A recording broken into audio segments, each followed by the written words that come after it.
Um, we were in a rehab facility together, and then we became And there's a microphone right in front of you. Just make sure that you're talking into that. Can you start by stating and spelling your full name for the record? Katie, Katie, Morin, Morin. 2021. And what's your date of birth, Ms. Morin? 6/10/78.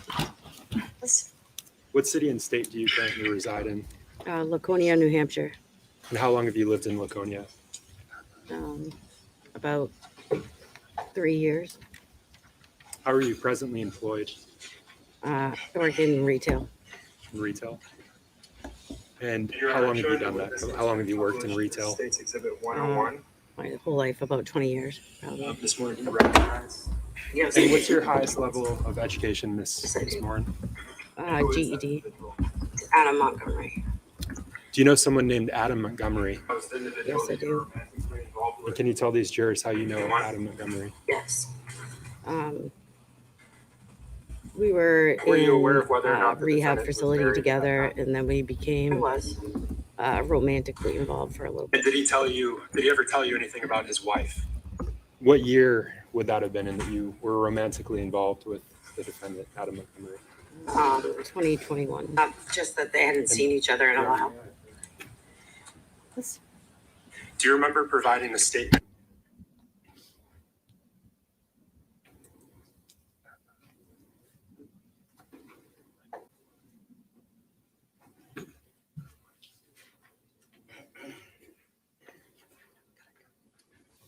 And Your Honor, I'm showing the witness what's been published as States Exhibit 101. Ms. Moore, do you recognize Yes, I do. the individual that's there? Yes, I do. And who is that individual? It's Adam Montgomery. It's Adam Montgomery. That was the individual that you were romantically involved with in 2021? Yes. Were you aware of whether or not the defendant was married at that time? I was. And did he ever tell you anything about his wife?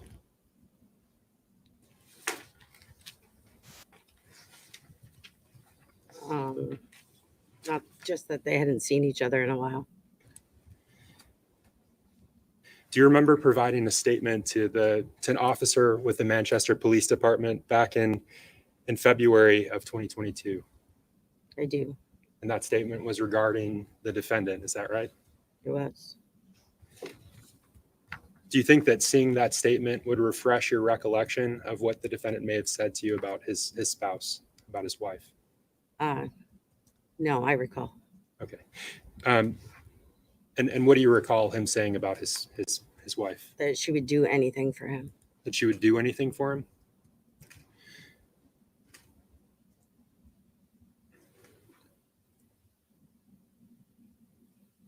During the time that you were romantically involved with the defendant, did he ever discuss his children? He did. So you were aware that he had children? I was. Was there a particular discussion with the defendant that stood out to you about Yes. the children? And Yeah. Tell us about that. We were at lunch one day and just talking about our children in general. And he stated that the worst thing that had ever happened or he had done was he walked out of the bathroom and Harmony was suffocating the baby. So he backhanded her I don't know if it was as a reaction is the way it was told to me, to stop her from suffocating. So he said he backhanded her. Yes. Did he say what the result of that backhand was? He said he hit her glasses, so she ended up with a black eye. Did he describe anything about that black eye that you just mentioned? No. In that conversation where he discussed causing that black eye, did he say that he had nudged Harmony out of the way? I don't recall. He said he backhanded her. I don't recall his exact verbiage.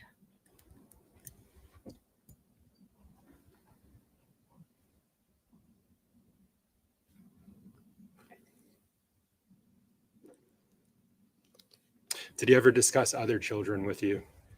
Yes. And what were those discussions? What was the substance of those discussions? He's told me that he had 5 children, all under the age of 7. They all had the same mom.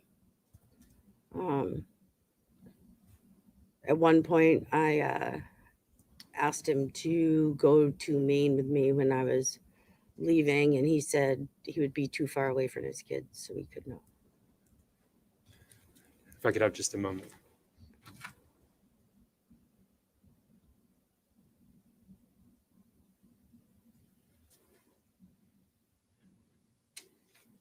Thank you, Ms. Moore. No additional questions. No questions, Your Honor. All right, you may step down. Thank you.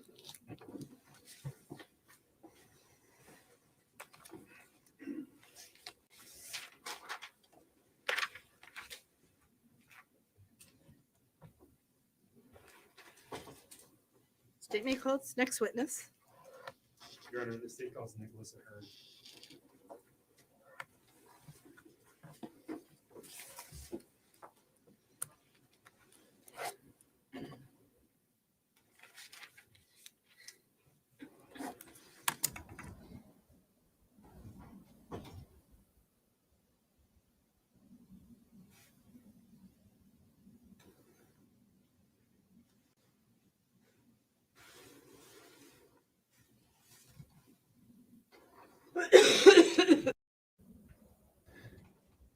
What's the highest level of education you've obtained? I think it was 11th grade. And did you get your GED? No, I went right into the trade. Do you know someone named Adam Montgomery, Mr. Ahern? Yes, I do. Yes.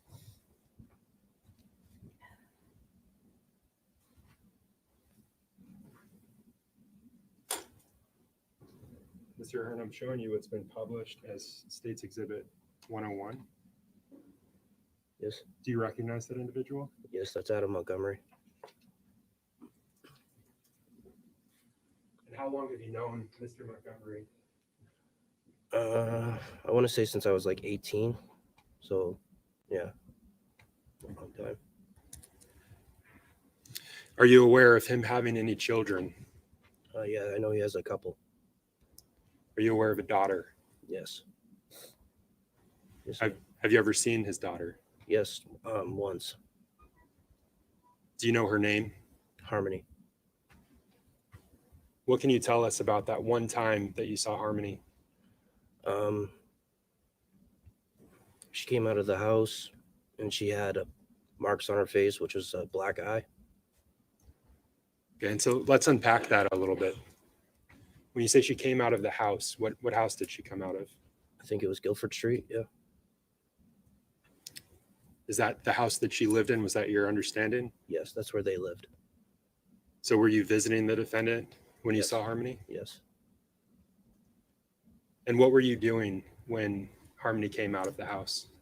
Just sitting out front talking to Adam. What time of year was this? Summertime, I want to say around July. Do you remember what year? I think it was 2019. And let's talk about that injury that you saw. What can you tell the jury about it? It was a pretty severe injury. At the time, I questioned Adam, what happened, and he told me that she acquired it during a soccer accident. Yeah. When you say severe injury, what did you see? Can you explain to this jury what made it severe in your opinion? Her eyes were blackened. Yeah, it was pretty intense in the moment. Yeah, Was it concerning to you? it was, but he told me that she acquired it during a soccer accident. I have kids, so I understand, accidents happen. So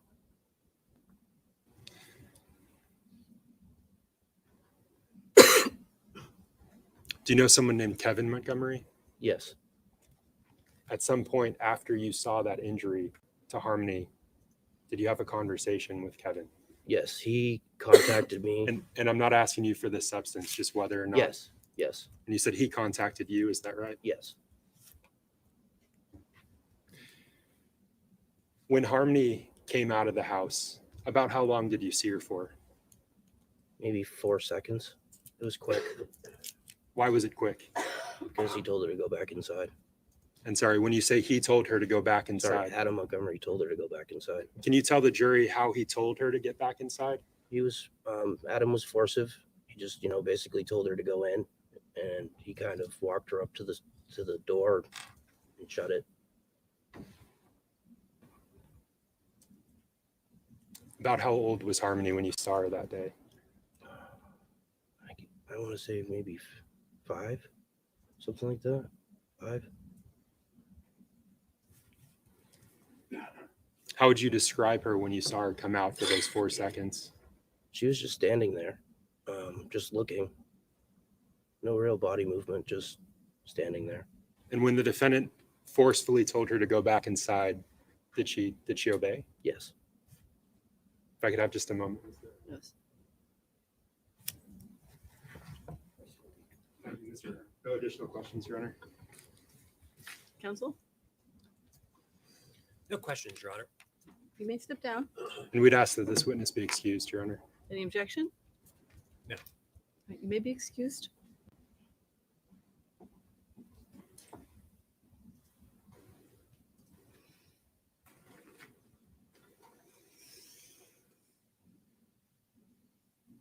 Your Honor, at this time, the state would call Deputy Sheriff Paul Montgomery.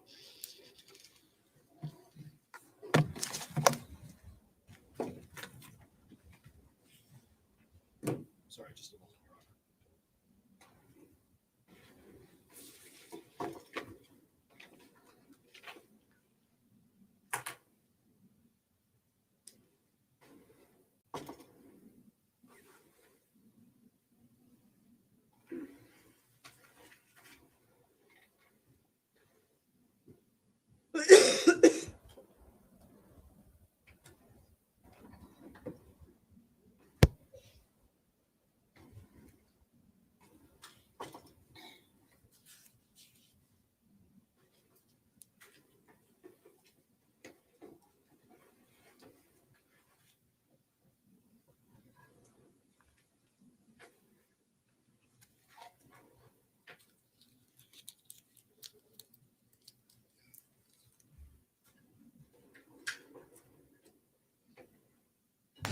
All right, the state will be calling its 7th witness, law enforcement, Sure.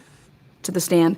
That 6th witness there, Nicholas Hearn, he is that's another sighting of corroborating what Kevin Montgomery had just testified to as far as the July date, the black eye, except this time there's a different story behind that black eye.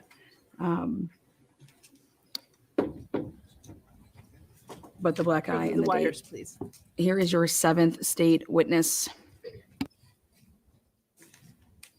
Deputy, if you just please remain standing when you get there for a brief moment. Thank you.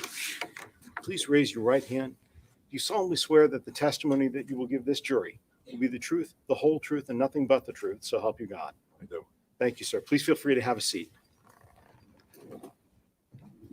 And Deputy, as we're being recorded here today for the record, would you please go ahead, state your full name and spell both your first and your last name for us? Paul Montre, Paulmontrey.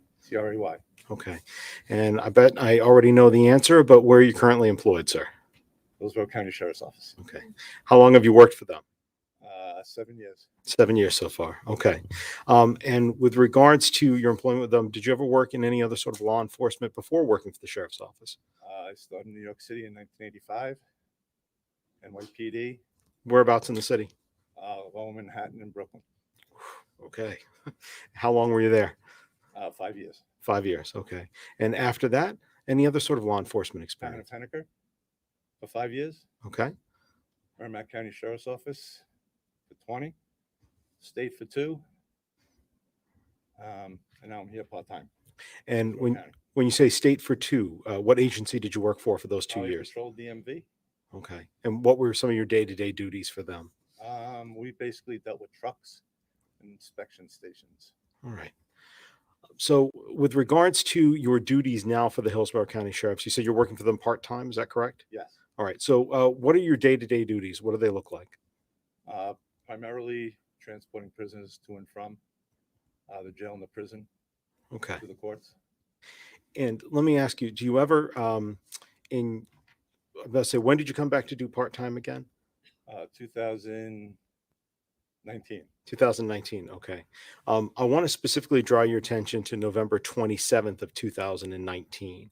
And on that particular day, I'd like to Actually, ask, 2017. Sorry. 2017 is when you I came went back. to, yes, Okay. Hillsborough County. That's all right. Let me be specific though. Let me steer you to one day in 2019, just before Thanksgiving, November 27th, 2019. Did you help serve or were you present for an eviction notice at 77 Guilford Street in Manchester that day? I was. Okay. And I wondered if you could explain a little bit for the jurors, just for an eviction process, what is the role of the deputy sheriff? What are you there to do? So we have a court order that's evicting whoever's there on the premises. I was a second deputy. I'm assisting the primary deputy. Usually we send two guys. And for some reason, I don't know what, his partner was tied up with something else, so they sent me over. And I just assisted with posting the property and having the people leave. And typically, how long does this process take to do an eviction? Just typically in your experience, I mean. We usually give them 10 to 15 minutes to get some belongings and skedaddle. Okay. And on this particular one at Guilford Street, do you have any recollection of roughly how long that took? Probably 10 to 15 minutes, the ordinary time. Was there anything about that eviction that necessarily stands out to you, or was it just a very typical eviction for you? Pretty much the same as all others. Okay. There were a lot of clothes around. It was kind of dirty. And there were a couple children there. And there was a male and a female. Okay. And when you say a male and female, and you say male, female, and children, so the male and the female, are they both adults? Adults, yes. Okay.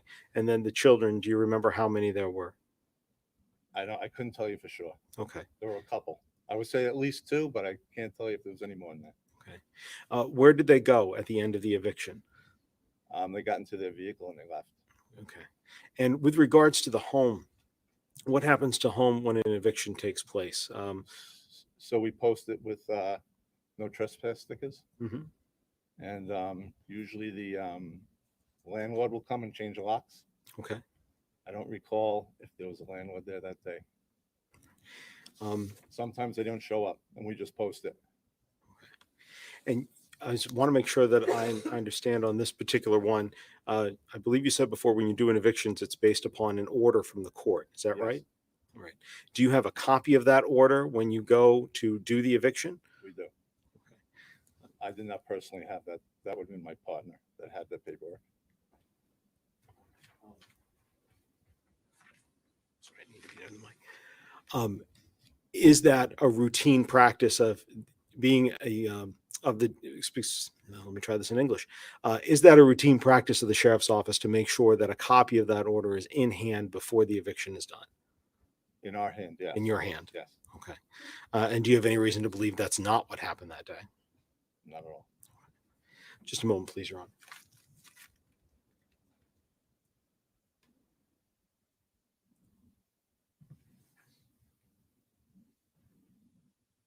Thank you very much, Deputy. I don't have any further questions for you. Defense counsel may have a couple. Okay, No questions. Thank you. All right. You may step down. thank you, Your Honor.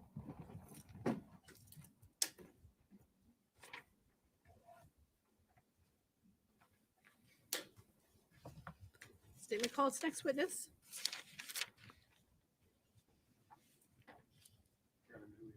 Yes.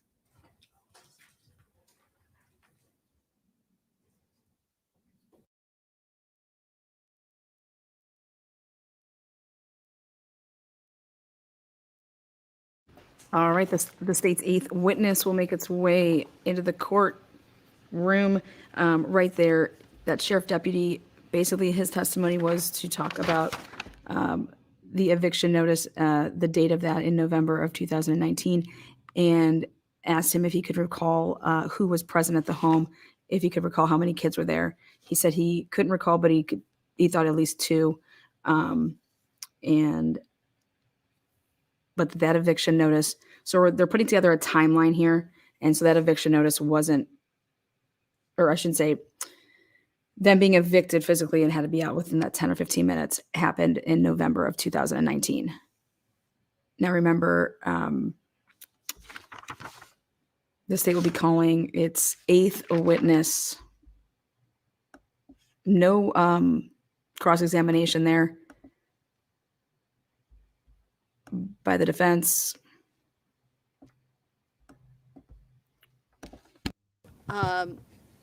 Sometimes things go more quickly than we think. Oftentimes they go more slowly than we think, but sometimes they do go more quickly than we anticipate.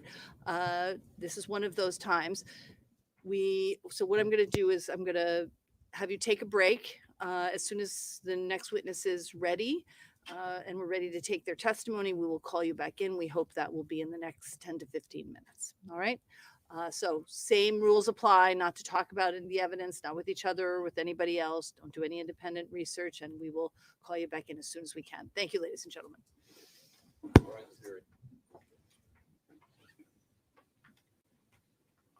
All right. See, this is moving rather quickly. Like I said, we're going to be onto its 8th witness, 8th witness of today. And a quick recap here then.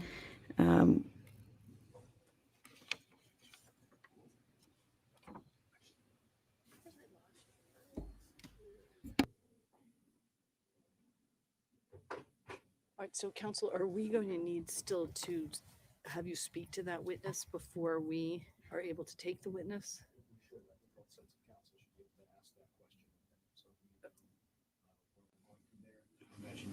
Probably be best practice for us to come in and report to you what that answer is, so that we can have an answer on which way to proceed.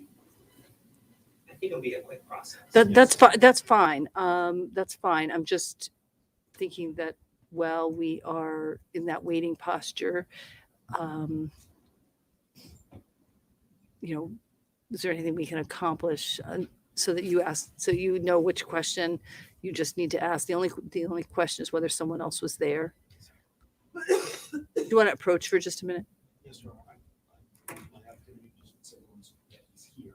So would you like us to approach right now, or would you like us to go get that answer and then approach?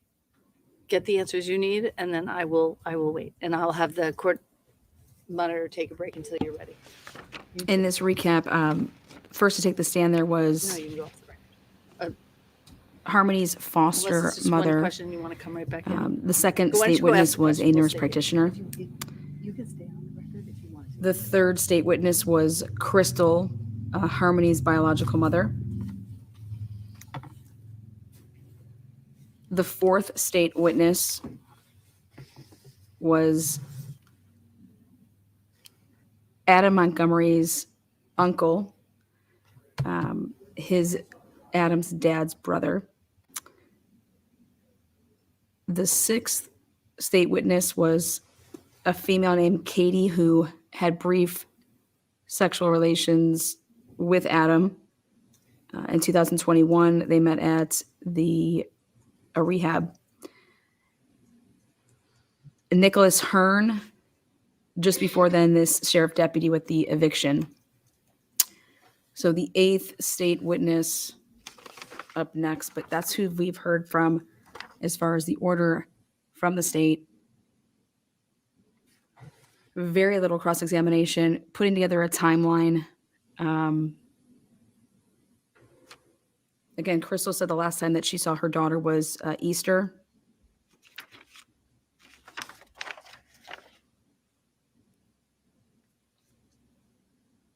Kevin said that he left the house there after that July 23rd, 22nd date, that he had left and he had never returned and spent any more nights at the house. That was a house that he was living at. After visiting his mom in Florida, him and his son, flew back from Florida. He encountered the black eye, encountered Adam, encountered what Adam said about it, and spent one more night there and then never slept there again. The eviction date there was in November of 2019. The nurse practitioner said that when she saw Harmony, it was right around her 5th birthday, that June of 2019. She had her weighing in at 35 pounds and noticed rashing and sores around her mouth. It was nice to hear from, and probably very difficult to testify, Harmony's foster mom. On 3 different occasions, I didn't know this, her foster mom had her on 3 separate occasions right after she was 2 months. Then she had her again for a 10-month span. And then for one more span for approximately, I think it was 2 years. Again, these are my notes. It should be also noted that the child services were reported on July 29th, 2019 by the uncle there, Kevin. He made a report. He also said in his testimony that he told, and he rattled off all these people of what transpired with the black eye and what he was told. Okay, so he doesn't know. A plethora of Okay. people to include Crystal, the biological mother. Where does that leave us with regard to, you're just, why don't I ask you, Attorney Brooks, we were talking about what you were going to ask, or the other way is just to proceed. I mean, as you know, Some of these last sightings, states already September indicated they're going to be looking to 2019. to challenge him to the extent that Kevin testified that he had seen you try to get into any opinions, Harmony. concerns, findings, any of that. I don't plan on stepping. Okay. Miss Cotton Candy, to answer that question, I still don't understand why Uncle Kevin didn't That's report okay. the abuse. He did report the abuse. He's the one that went and made the report on July 29th, 2019, after coming home from Florida on the 22nd or 23rd. So he did report it. And then based off of Crystal's testimony, she also told this to her therapist, who's an automatic reporter. And so therefore, when stuff like that is told to automatic reporters, they have a duty to report what they are being told. And based off of Crystal, Harmony's biological mother's testimony Everybody here thinks we have today, a good enough she said that understanding she of did tell where her things therapist, stand. and that's an automatic Yes? reporter as All well. right. All right, then let's bring the jurors. Crystal also testified that the only time that Harmony was ever in school All rise for the jury, was when please. she was with Harmony's foster mom. And at no point in time, whenever she was with Adam, was she ever in school.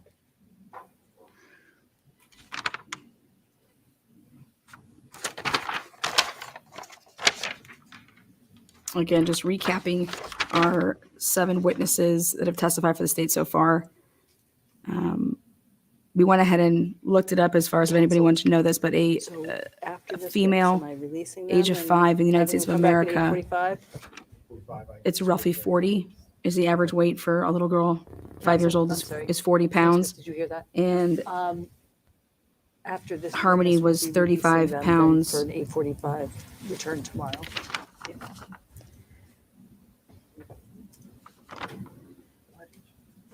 another key point of Crystal's testimony is that her daughter, Harmony, was potty trained by the age of 2. And that she could make sentences and could talk to you so well that when anybody ever asked how old Harmony was, and she would reply and say 2 years old, nobody believed her. They thought, wow, there's no way she's 2. And, you know,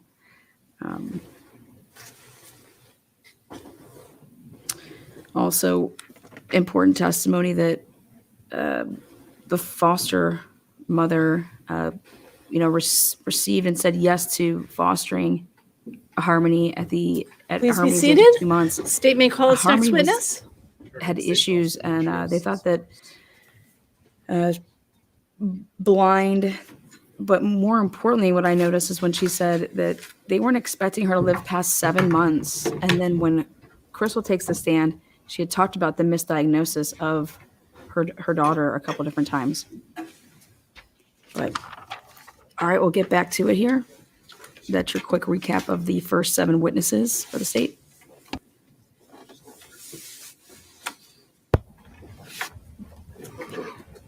And Mr. Source, you do remain standing. Raise your right hand. You swear that the testimony that you're about to provide will be the truth and the whole truth with the pains and penalties of perjury. I do.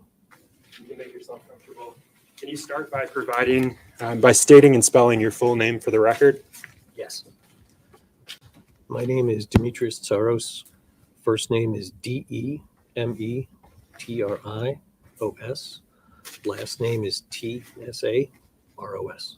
And Mr. Soros, I'm just going to ask that you speak as loud as you can. Thank you. I will.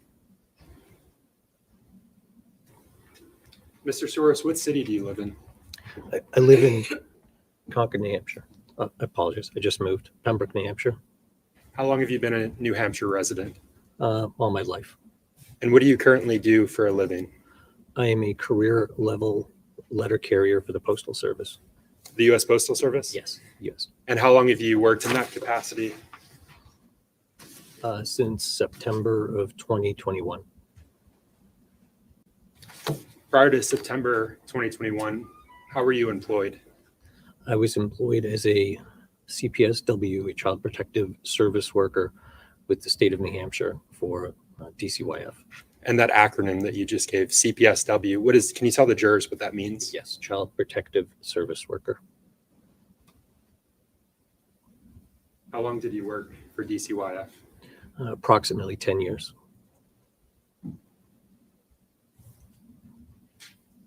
And in your capacity as a caseworker for DCYF, did you have occasion to interact with someone named Adam Montgomery? I did. And calling your attention specifically to 2019, the summer of 2019, did you receive a report regarding Adam Montgomery? I did. Are you aware of whether or not he had children? Not when I first received the report. Was the report regarding one of his children? Yes. Which child was that? Specifically, it was Harmony. Harmony Montgomery. I'm sorry, Harmony Montgomery. And was that report regarding an injury to Harmony Montgomery? Yes. Do you know who made that initial report? I do not. It was anonymous.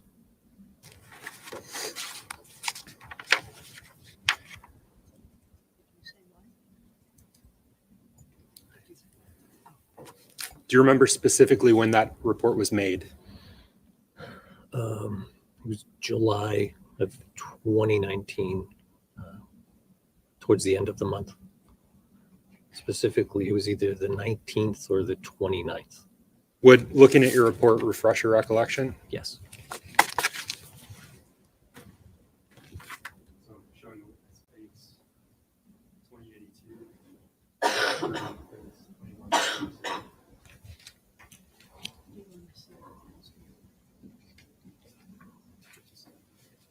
Yes, July 29th, 2019. Did that refresh your recollection? Yes. Okay, so if you could just turn that over. It's face down. And sir, I'm just going to ask you to keep your voice up so that all the jurors can hear you, okay? Yes, ma'am. Thank you. And can you tell us that date again? I missed it. July 29th, 2019.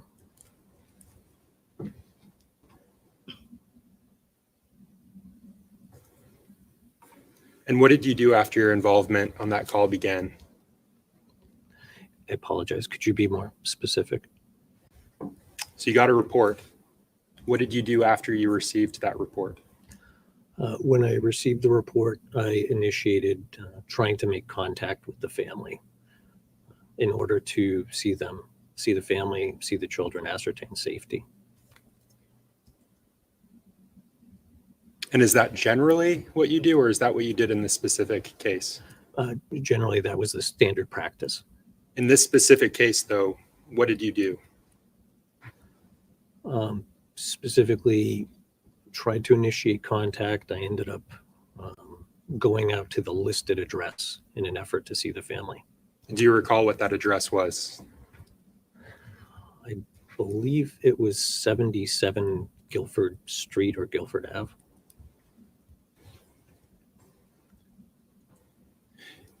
Tell us about that trip out to the 77 Guilford Street or Ave.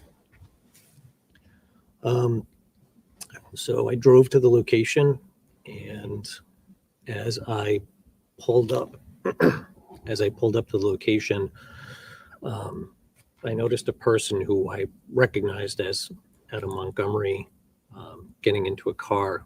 And let me stop you there. Yes. Yes.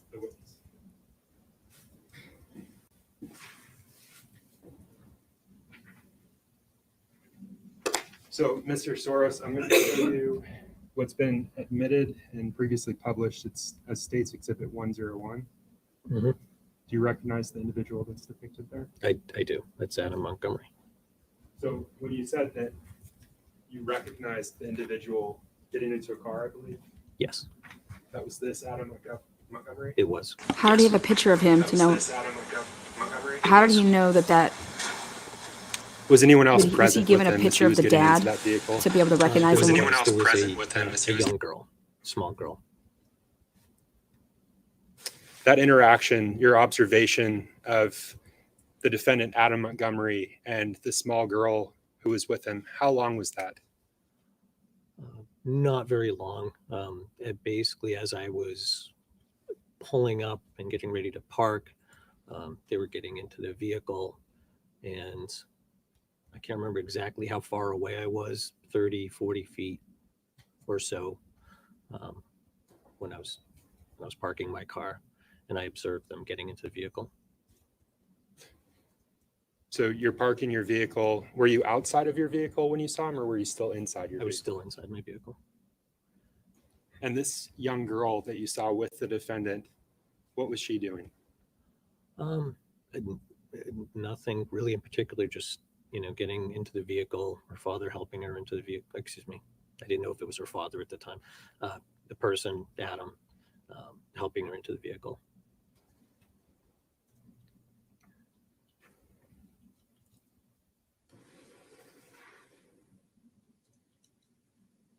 Specifically with respect to that small female that you saw, how long were you able to observe her for before she got into the vehicle? Maybe 10 seconds, 15 seconds, not a long period of time. And this was from 30 to 40 feet away? Correct.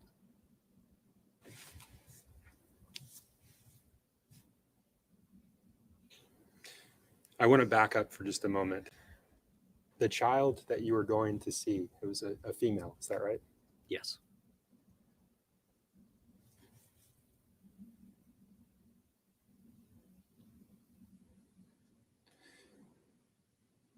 How long? Sorry, let me strike that. Were you able to clearly see the child when you were in your car there? I guess as clearly as I could from that distance. Did you observe anything about the child other than her gender? No, just it literally just looked like a small child, a female getting into a car with someone. How long were they parked there for before they drove away? Not long. She got into the car. He then got into the car, and they drove away. And you said the distance already, but was this on a public road, or were they in a driveway or something else? Public road. They were parked on the side of the road in front of the house that I was going to. During that home visit, did you interact with a child named Harmony Montgomery? No, Why not? aside from seeing her at that home visit, because she had left. She was the little girl that got into the car. Is that something that you learned that day or at a later time? That day.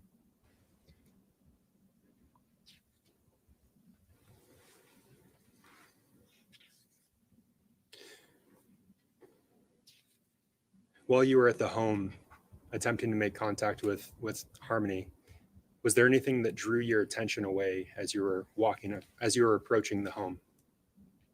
Anything that drew my attention away? Yes. Nothing in particular. Do you I mean- recall? I'm ahead. sorry, go ahead. Do you recall noting that there was a loud dog that was barking at you?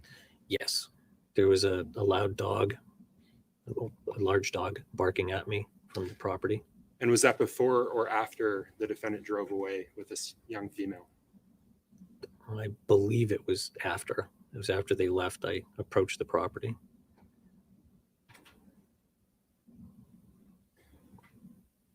So you were unsuccessful in seeing Harmony Montgomery that day. Correct. Did you attempt to follow up with the defendant? I did. Tell us about those attempts. That was initiating a phone call and speaking with Adam and trying to arrange a home visit in which I could actually come and see and speak with Harmony. When were those attempts? You mentioned a phone call. When was that phone call? I think I would have to look at my notes to refresh my memory, but I believe it was later that day that I spoke with Adam on the phone. Please do, if you believe that that would refresh your recollection.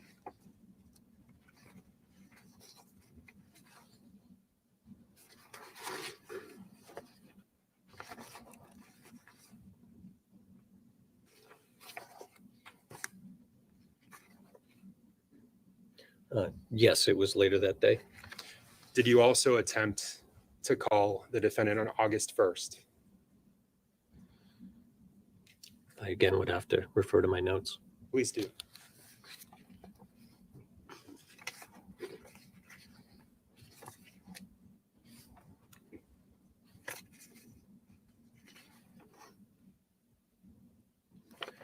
I did. Did you speak to the defendant on August 1st? I did. What, if anything, did he tell you about Harmony's condition?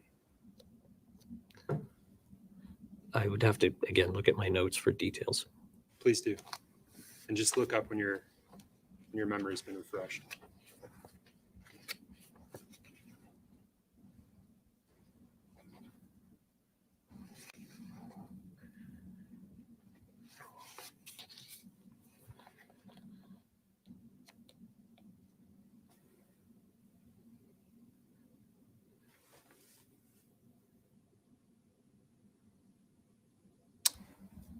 Do you recall what, if anything, the defendant told you about Harmony's condition when you spoke to him on August 1st?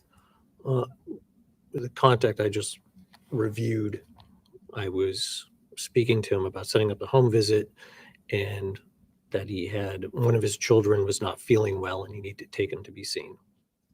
And So, I'm sorry. Go ahead. So we would not be able to have a home visit and it would have to be rescheduled. And during that conversation, did he also tell you that he believed that Harmony had the same illness as his other child? That I don't remember. I don't recall. Do you think that reviewing your notes would refresh your recollection? Yes. Please do.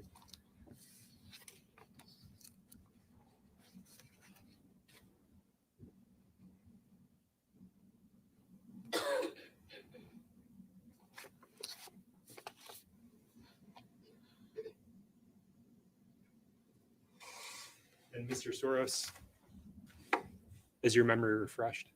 Yes. And Adam did say that he believed Harmony now had the same illness or condition that his other child had. That again was on August 1st. Yes, So 2 days after you went out. correct. At any point during your response, did you have a face-to-face with Harmony Montgomery?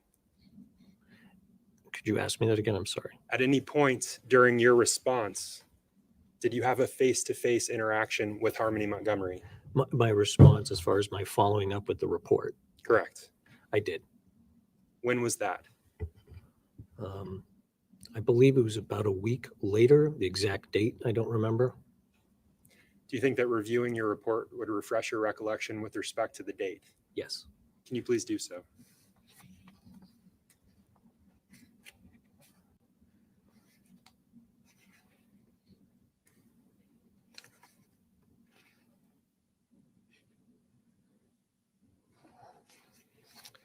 Yes, it was August 7th, approximately a week later. What, if anything, did you observe about Harmony's physical appearance when you saw her on August 7th? Overall, excuse me, overall, she seemed, So let me strike that question. Yes. Specifically, did you notice any markings or injury to her face? I did notice a small red mark under one of her eyes and some redness, a discoloration in the eye that was closest to that.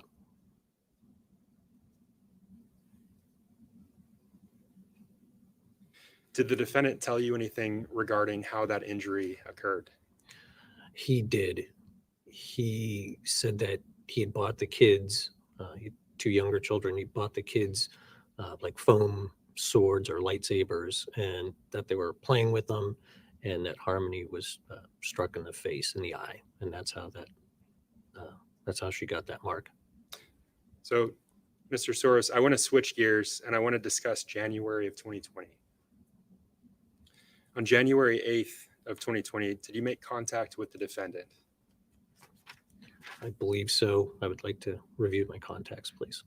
I'm sorry, could you speak a little more loudly Yes, ma'am. and repeat the answer to that question?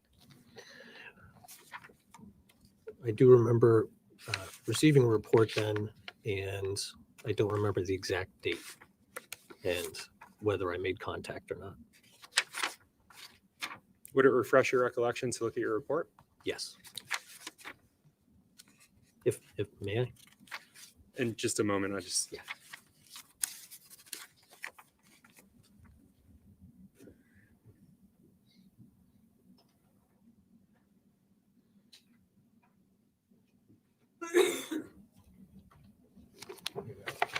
So feel free to review that and just look up when you're finished.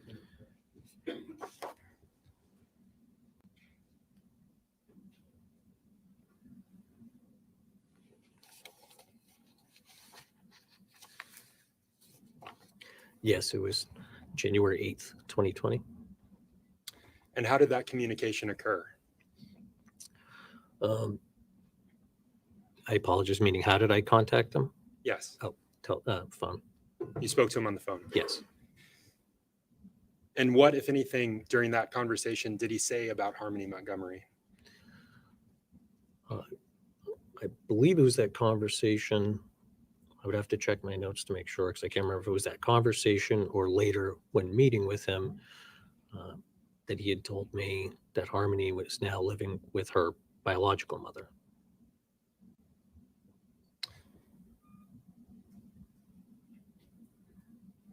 Do you recall the specifics of what he said about how she came to be with her biological mother? He had said that she was having visits with her mother, and again, I'd have to probably look at my notes again, but I believe due to their unstable housing situation that Harmony ended up staying with her mom. Did you follow up with Crystal Sorey? I did make an attempt. I called and I believe I left a voicemail. If I could have just a moment, Mr. Soros.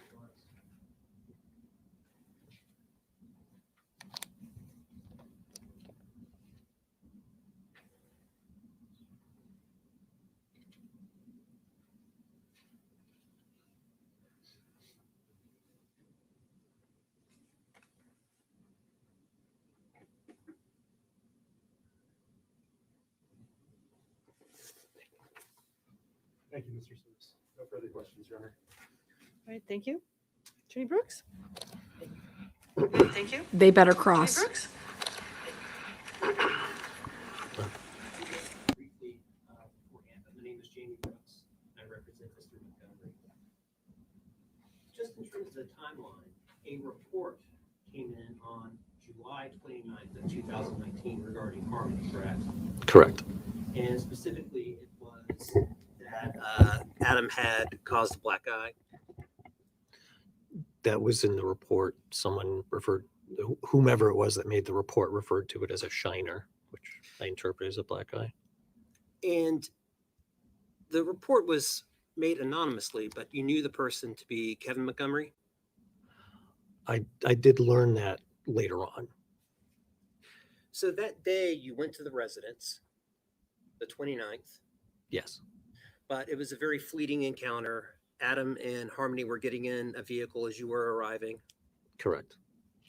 So you observed Harmony for all of 10 seconds, right? Thereabouts, yeah. 30, 40 feet away. Hmm. You were in your car still at the time. Yes, But you did have a longer visit approximately a week later, correct? yes, That was August 7th. yes, You went inside the residence. I did. And it sounds like you spoke with Adam, but you also spoke with Harmony. I did. Your general or preferred practice is to try and meet with the kid alone, correct? Correct. But that doesn't always happen. Correct. Sometimes there is a parent there Sometimes there's a parent there, or in the next room. or in the next room. And you don't have any specific recollection regarding whether anybody was present when you spoke with Harmony. I don't recall that. But you were able to visually see Harmony, right? Yes, And you noticed a little bit of red in her right eye. I can't remember if it was a right or left eye, but it was one of the eyes. In one eye, there was some redness, Yes. faded bruising as well. Yeah, I refer to it as like a faint red mark and then some redness in the eye. Harmony had her glasses, right? She did. You, she agreed to remove them, right? Yes. So that you could look at her. Yes. And there's a standard set of questions you ask under these circumstances, right? I do. I did. So again, without indicating what the answer was, you would obviously ask her what had happened Yes. and other questions regarding her general safety. Yes.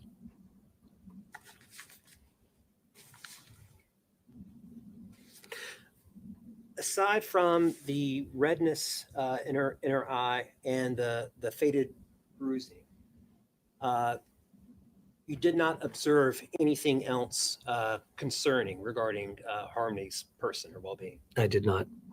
I don't have any further questions. Thank you.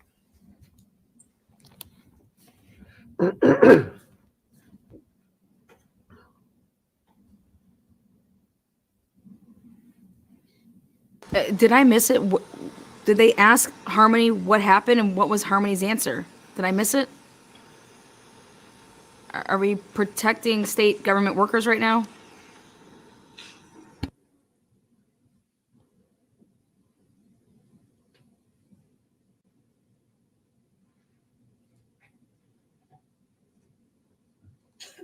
Just one question for you, Mr. Soros. So if I understand correctly, you're not sure when you spoke with Harmony, if her father was in the room, in another room, or somewhere else. If her father was in the room, I don't in recall another that. room, or Thank you. somewhere else. Correct. I don't recall that. Thank you. All right, you may step down. Nothing further, Judge. All right, you may step down. Wow. Any objection? All right, this witness may be excused. Wouldn't it be in his report what Harmony said? This witness may be excused. Okay, ladies and gentlemen, as I said, things moved a little more quickly than They probably the parties talked about it, so anticipated they couldn't today. ask that. So we are going to end a little bit earlier today. It's our hope that we're going to go through with a full day tomorrow. So plan accordingly. Looks like maybe there's a little bit of nice weather this afternoon. So you'll get a little additional time, but I'll have you come back at 8:45 tomorrow with the hope that we will get started on time at 9 a.m. Okay, so please be back at 8:45 tomorrow. Once again, don't discuss the case, not with anybody, not with each other or with anybody else. Don't do any independent research. Don't drive by the locations. You know, if you happen to drive anywhere along the route we were in the other day, yesterday, don't pay any additional attention that you wouldn't ordinarily pay if you were just on your direct route home. Okay. Once again, I do anticipate that there is media regarding this case. So turn off all the notifications on your phone. don't look at the newspaper or the local news, please. Maybe focus on international news if that's what you want to do, but please make sure that you are avoiding any newspaper, online, or other media coverage of this case as we continue the trial. All right. Thank you so much, ladies and gentlemen. We will see you tomorrow morning. All rise for the jury.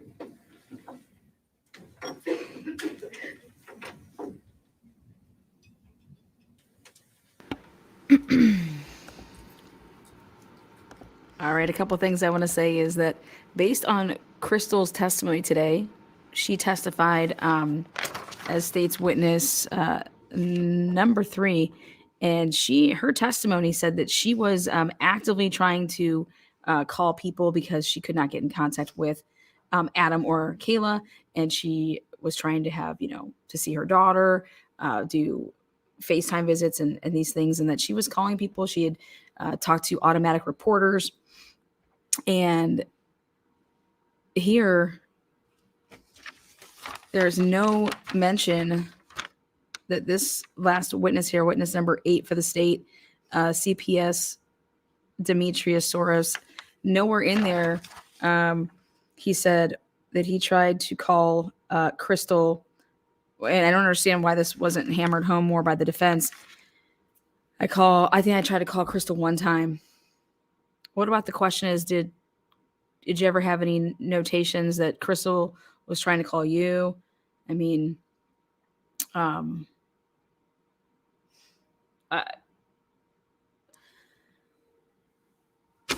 there's a reason that court is adjourned here at 2:44 p.m. Eastern Standard Time with hella sidebars and a lunchtime break. They had a meeting of the minds without the jury present outside the jury for at least 30 minutes. Again, then they had a morning break. I mean, there was barely any testimony here after the opening statements made by both sides, to the fact that they just blew through 8 witnesses. Very little, if ever, was a cross-examination. And I just, right now, when you want to talk about a proper defense, to find out who truly is responsible for Harmony's, death, I just feel like we're skirting a lot. And I get it that, CPS is not on trial for murder. Adam is. And, but I don't see enough of a push for his defense to, if they're saying, if he's adamant that he didn't kill his daughter and he was subject to whatever Kayla did, and then he had a cover for that and the rest of the kids and all that, then I think that maybe you'd be hammering home that CPS just doesn't look at Adam. They're going to look at the whole family as a whole. Who else is, Harmony around? And this screams, oh my God, the negligence here.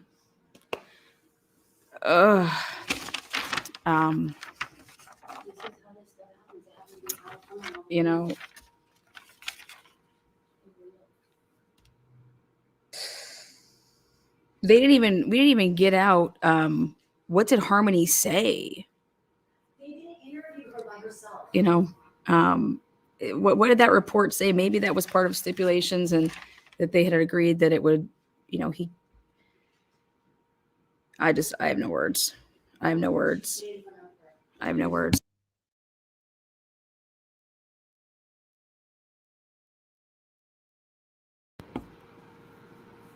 And then this is something that I think is interesting. This guy didn't find it all suspicious when Adam Montgomery decided to call you to notify you. Why was he calling you January, 6 months later? Think about this. Why is Adam Montgomery calling you 6 months later to say, hey, I just wanted to let you, who's this guy? He's just some guy. He's not, is he designated case worker for everything, Montgomery? You know what I mean? Like, why is this guy randomly calling you to say, hey, just want to let you know that I returned my daughter to her biological mother. He called her on January 8th, 2020. That's what I was trying to get out of it. Where's this report January 8th? Like, why were you in contact with Adam Montgomery? Here, if I was sitting on the jury, because I wanted to do this case because I didn't know. I mean, obviously I filed enough to like the headlines, but I wanted the timeline. So Adam contacts you to tell you this on January 8th, 2020. And the last time you would have talked to him was in August of 2019. Why? You don't think that that's suspicious that Adam, out of the blue, calls this guy? Why would Adam have to feel that he would have to tell anybody about any of this? That's all handled through the courts. Like, it was.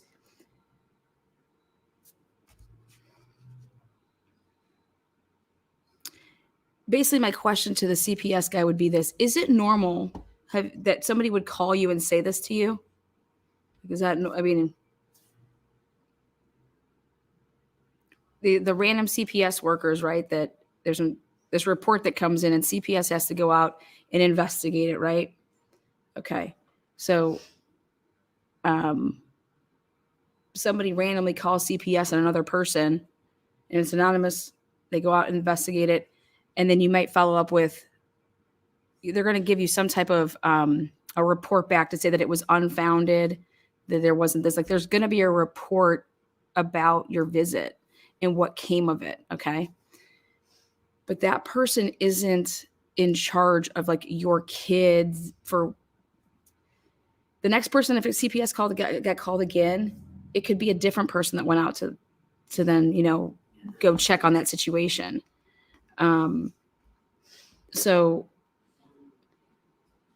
this guy didn't think it was all strange that out of the blue, Adam Montgomery called him. I would want to know more about that.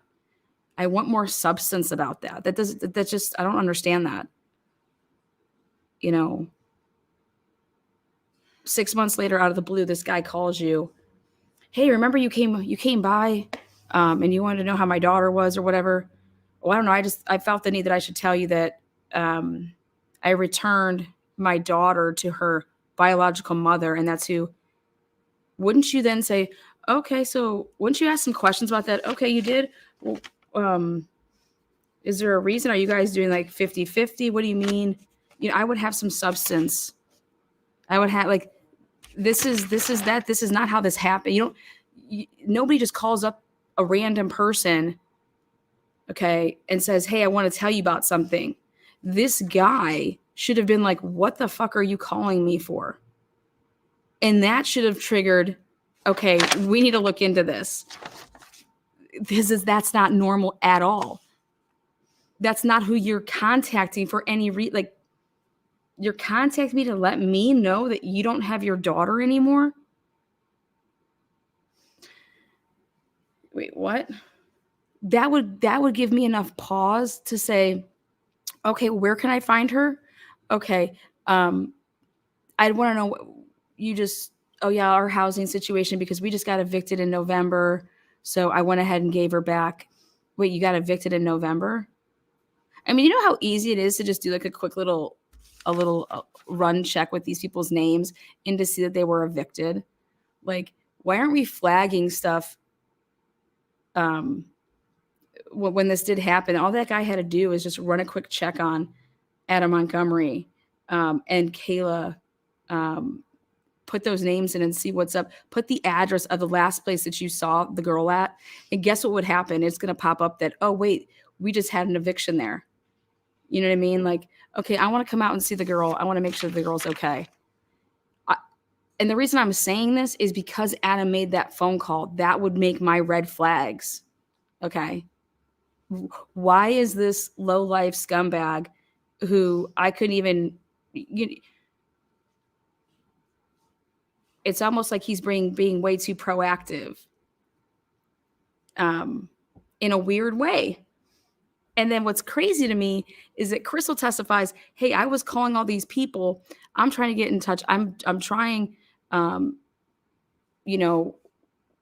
not be asking the cops to do wellness checks. Hey, this is so simple as what was the last known address that you knew your daughter was staying at? Okay, boom. Now do a wellness check that you call the police and you tell the police this, and then they go there and they do a wellness check.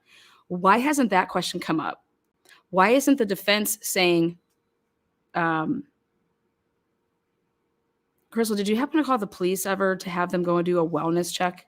Because I'm just curious of like, you know, we want to talk about everything as a whole. Like where's your, if I can't get a hold of them and they blocked me, I'm calling the police to say, go do a wellness check. And then if she in fact was making these type of phone calls, okay, nothing of this was affected by the coronavirus yet until March of 2020. So we're not even there on the timeline of things yet. So anybody that's saying that like this was affected by COVID, no. This was way before COVID. But this is unbelievable what I'm seeing here.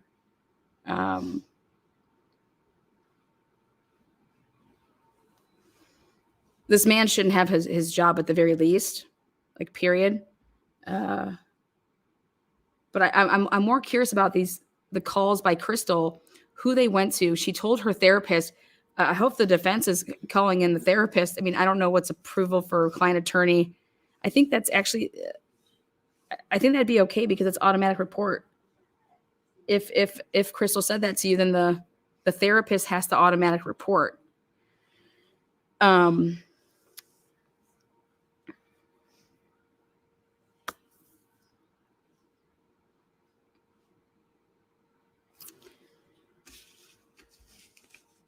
This child should have never been living in the car. Neither should the little boys.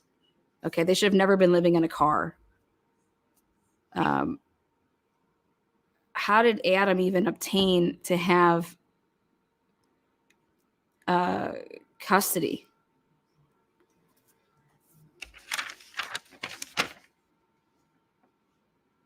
You know, I don't agree with taking a kid out of a family, putting them in foster, and then taking them out of the foster mom and putting her back in. When I heard her testify right off the rip that she had her on 3 different occasions, Harmony, that is so. You had her on 3 different occasions. How? How is that happening? And for all you fake CPS callers out there, fuck you. Fuck you. This is why. You're all part of the problem. Little fake CPS callers. Absolutely sickening. Yeah, all you trolls on the internet, you're part of this case. That's where I'm putting your asses. This case, if it doesn't wake up all you fucking trolls out there, you guys are sick fucks. And it should be a fucking crime. It should be a crime to false report.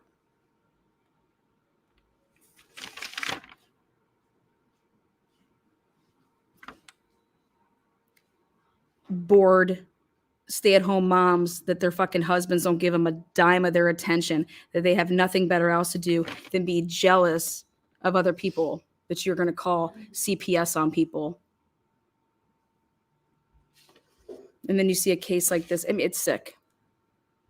It's absolutely sick, and there should be a penalty for it. There is, but you got to go through so much to do it because I try to do it. Thank you. CPS callers should be a crime. Fuck yeah, it should be a crime.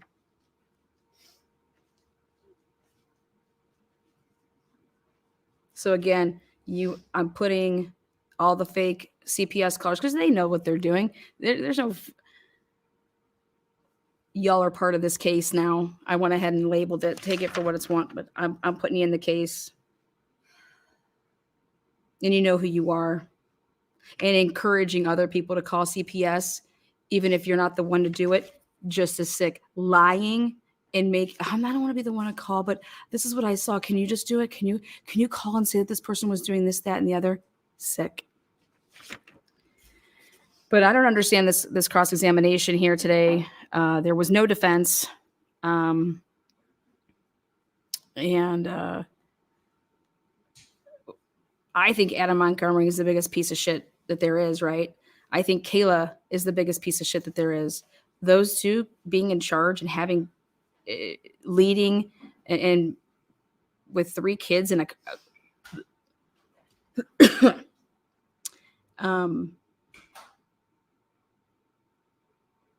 mm. You know what's crazy is all the people that Uncle Kevin went and told, because this didn't come up. Hey, you had an anonymous report on that July 29th date. Did you have any other anonymous reports? You know what I'm saying? Like, so he stood up there and he told all these people, he said, this is who I told this to. And the only person that called was him out of everybody that he told. He was the only person.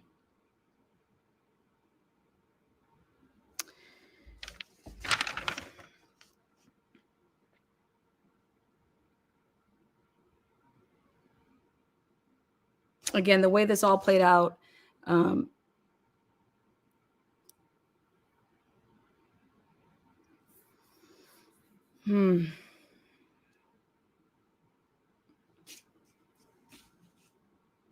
the people. So like, I would have asked that guy on the stand if anybody else called. And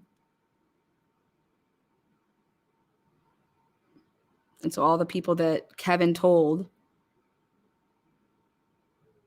and then even Crystal, who Kevin said that he told Crystal, right? So I almost think that Crystal might get called back as to recall that witness to ask her if Kevin called her. Because I would want to be able to, if you're the defense, you want to, you know, he just stood up there and said all that. Are you going to have any word? You're going to corroborate that or discredit that? You know, because right now that's the biggest person that I'm just looking at it from a defensive standpoint. And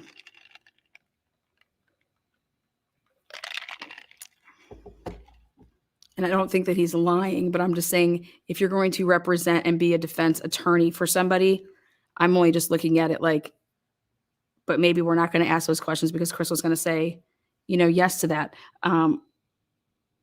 But something that did the state ask Crystal if she recalled getting a call from Kevin? I have to go back and check that part of that testimony. But they literally ripped through day one here, 8 state witnesses, the end of the day. And it's because they tell their witnesses, hey, be prepared, you're going to go on this day and things like that. So little to no, I don't see any type of defense here. If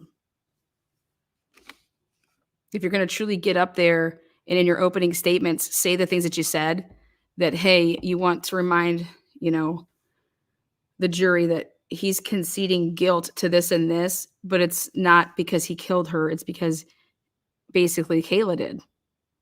Okay. So, well, they're defending him not to their best ability, in my opinion, only because there's just no cross-examination of any of these witnesses, and they could have went hard on the CPS guy. But if he's already conceding to the fact that he did, you know, this is just sick. This is just sick all the way around. Again. But no, Kayla's not going to march in this courtroom. And so that's maybe that's where the showdown's going to happen. But I think that you should try to take some time, you know, and maybe Harmony could save other people's lives. That if go a little ham on that social worker there, that CPS guy, because he did not do his job at all. And the other people that were mandatory reporters, they clearly didn't do their job at all, because the CPS guy, there would have been other reports of that, you know, this name given. I don't know. It's so ridiculous.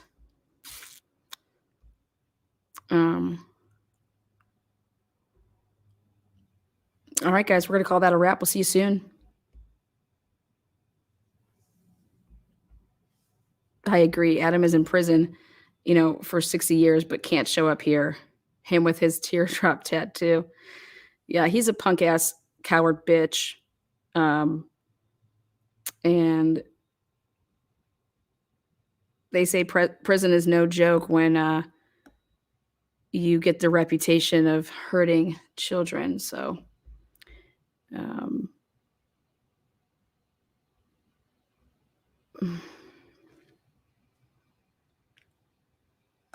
see you soon, guys.